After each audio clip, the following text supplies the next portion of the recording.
mu mibereho yacu ntawe utishimira kugera ku ndoto ze, kuko buri muntu umushimisha kurusha ibindi byose iyo umuntu runaka ageze ku cyo yifuzaga kuzageraho, nubwo bitabuje ko hari abo intumbero zabo ziherera mu ndoto ntibagere ku byo bifuzaga kugeraho.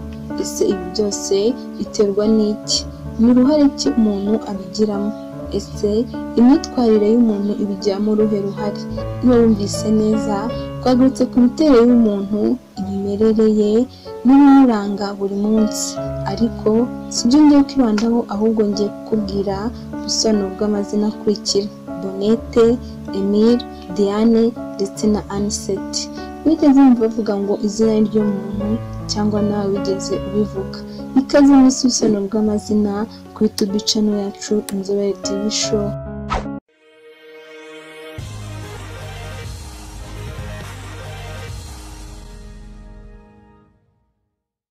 Nuko twabikubwiye, tugiye kugaruka ku busobanuro bw'amazina Bonette, Emile, Diane ndetse na Anisette. Nuko abakunzi bacu bari babyifuje babyandika muri komenti, naho ubaye ushaka kumenya ubusobanuro bw'amazina yawe wayandika muri komenti z'iki kiganiro, maze ubutaha tukaza tugutetura tukubwira ubusobanuro bw'amazina yawe. Ubaye utarakora subscribe, ntucike uyu munsi nawe n'uwawe, wayikora kandi nawe wayikoze turagushimiye cyane. Izina rya mbere tugiye kugarukaho muri kino kiganiro ni izina Bonette. Nk'uko umwe mu bakunzi bacu yabyifuje ko turimusobanurira, Bonette ni izina ryitwa abana b'abakobwa, rikaba rikomoka mu rurimi rw'Igifaransa kuko ryakunzwe cyane mu bihugu bikoresha ururimi, cyangwa se ibihugu byakoronijwe n'ibihugu bikoresha ururimi. Wakwibaza uti ese izina Bonette risobanura iki? Izina Bonette ni izina ryiza cyane kuko risobanuye umunezero, amahoro, uhorana imbaraga kandi bumvikana. Ese abakobwa cyangwa abagore bitwa iri zina rya Bonette barangwa n'iki? Uramutse wibajije iki kibazo ntabwo waba ukosheje, kuko tugiye kukubwira ibiranga ba Bonette. Icya mbere, abantu bitwa ba Bonette ubusanzwe baba inshuti zitangaje cyane, kuko igihe icyo ari cyo cyose baba bitaye ku bantu runaka ku bw'inshuti zabo.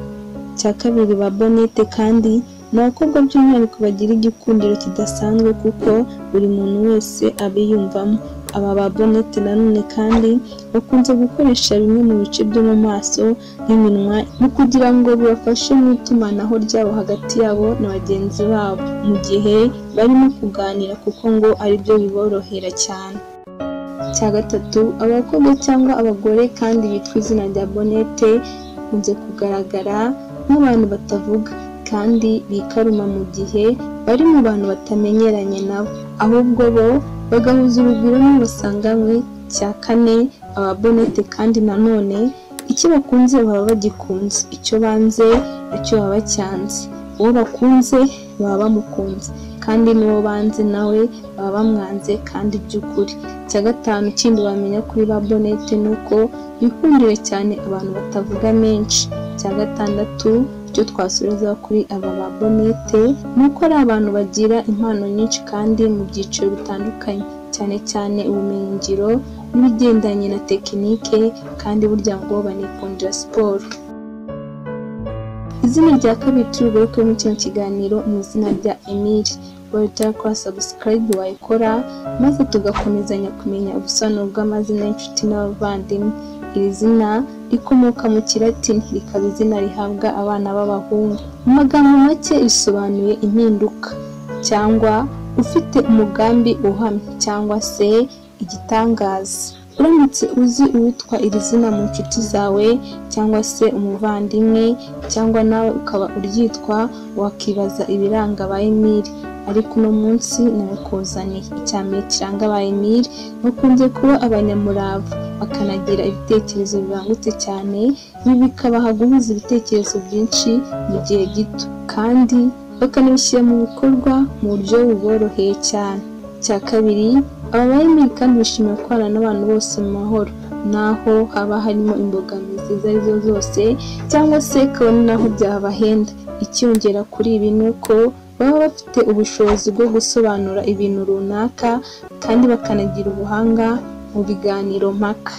Icya gatatu, abasore n'abagabo bitwa izina rya Emily bikundira imihuro yabo n'abandi bantu kandi bakanakora ikintu mu gihe cyacyo. Icya kane, ba Emily bagorwa cyane no gushyira kuri gahunda abantu runaka no kubaha umurongo ngenderwaho. Icya gatandatu, abahungu cyangwa abagabo bakunze kugira amahirwe mu mirimo y'ubugeni ndetse no guhanga udushya. Karindwi, abantu bitwa iri zina kandi imiterere y'ubuzima bwabo ikunze guhindagurika kenshi gashoboka, kuko iyo hari ikintu kibaho cyangwa kibatesheje umutwe kabone niba batumva ikibabayeho bahita bahinduka bakabisubiraho kubera bivuguruza mu buryo bworoshye cyane.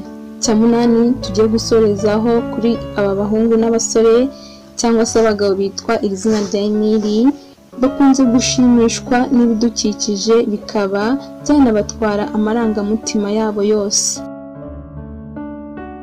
Izina rya gatatu tugiye kugarukaho uno munsi muri kino kiganiro ni izina rya Diane.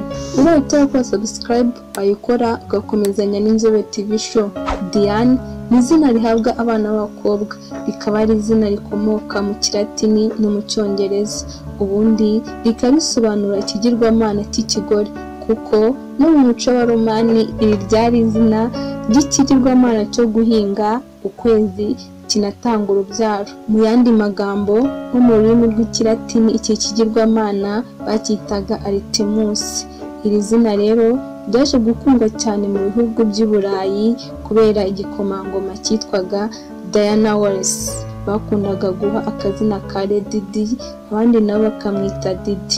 Nyuma yo kumva inkomoko y'izina Diane, noneho katugaruke ku biranga ba Diane.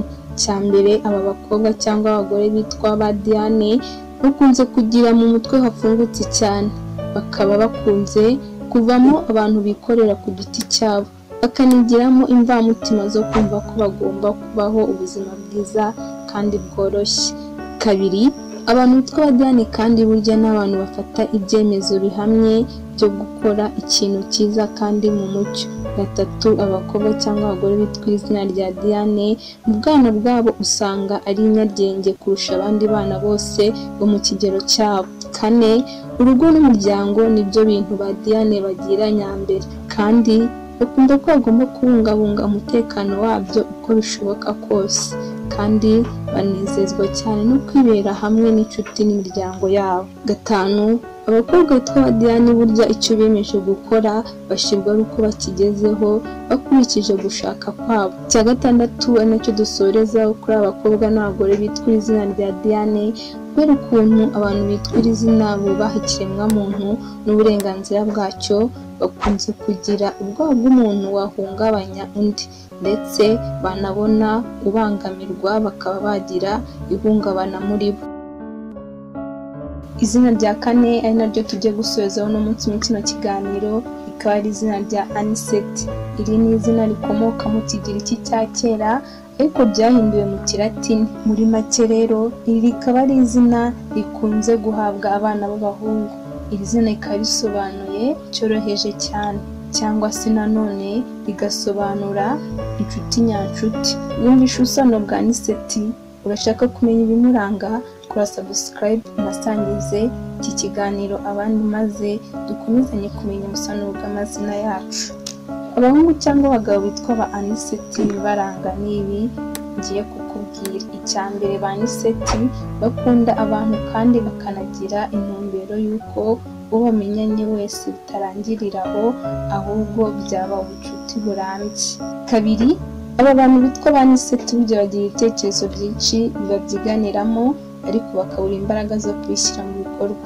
Icya gatatu, bamenya kuri ba Anisette bakunze gukora ibintu byose bitonze ku buryo utazi imiterere yabo, ushaka kugira ngo n'ubunebwe bubatera, ariko burya ntabwo ariko biba bimeze, ahubwo bo niko bitereye. Icya kane, kubera ukuntu ba Anisette bakora ibintu byose bitonze cyane, hari imishinga imwe n'imwe batinda kuzageraho kandi iri mu ntekerezo zabo. Gatanu, aba bantu bakunze kwigira ku bandi babazengurutse, akaba ari bo bafatiraho urugero. Icya gatandatu, aba bantu imiterere yabo burya bakunze bagombye kwishimira ibyo bagezeho mu buzima bwabo. Icya karindwi kandi wamenya kuri abantu bitwa ba aniseti burya bijyamo amarangamutima yo kubabarira cyane kuko no gutanga ibihano birabagora ku rwego rwo hejuru. Icyo twasorezaho kuri ba aniseti ni uko kubera ukuntu baba bitonze cyane kandi bakora ibintu byabo byose gake, uruhu rwabo rukunze kuba rutohagiye ku buryo bakwibeshya ku myaka yabo. Iri zina kandi abantu baryitwa bakunze kugaragara nk'abanyantege nke barebeye inyuma. Amazina twaguteguriye ariyo Bonnet, Emile, Diane ndetse na Anisette.